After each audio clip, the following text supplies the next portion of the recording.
I was accepted to a prestigious semester at sea program. But then Zack asked me to stay home and marry him instead. What? I know, so romantic, right?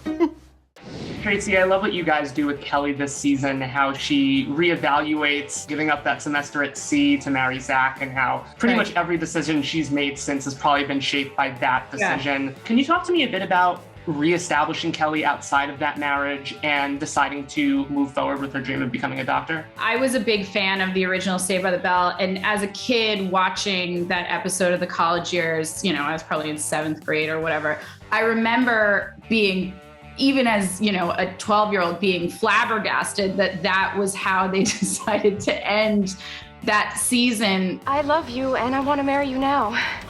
Right away. Oh. She wanted to be a doctor and she was going to go on a semester at sea program, and then Zack asked her to marry him, and so she just picked that instead, and we were supposed to feel good about it for her. And even as a kid, I was like, what? Why? She's never going to be a doctor now. Why does she keep doing things like that? If fate didn't make the decision, then who did?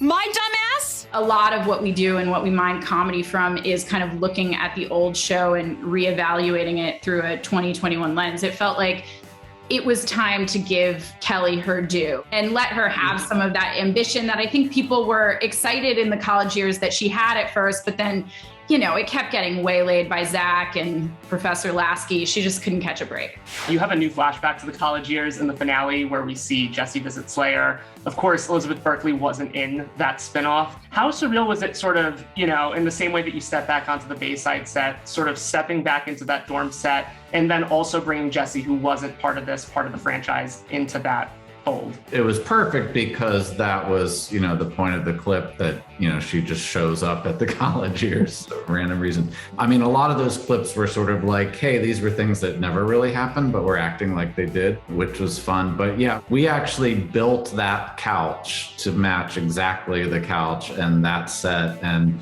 it was crazy. I walked in and you just got kind of a chill, you know, it was the spot. I didn't even want to come here, but now I want to stay for 2 more years and maybe even a summer at a beach club. With the show only in season 2 and these characters already in junior year because of the pandemic and skipping ahead, has there been talk at all of doing a future season at Malibu Sands, perhaps to slow everything down a bit and perhaps bring Leah Remini into the fold? Can I help you?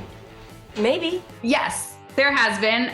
That's always, from when I first pitched the show, it was always kind of in my mind. I'd love to do a season or half of a season at Malibu Sands. And, you know, I think we've done a good job of, when we have OG cast or guest stars from the original, using them in a meaningful way and not just having them come back and say a line. I've seen in press that Leah Remini said that she wants to do the show, which would be a dream of mine. So I would love to have her, you know, next season or whatever, do an arc where obviously she owns Malibu Sands now. It's great working for a woman. Well, I think we get along much better if you don't think of me as a woman, but as your boss. That would be a dream of mine. I'd love, you know, I feel like this is a show that could go for a while. I'd love to do a season in Hawaii, but like they did on the old show, maybe we just go there for one day and film exteriors and everything else is just, you know, is Santa Monica, but we ignore the pier in the background.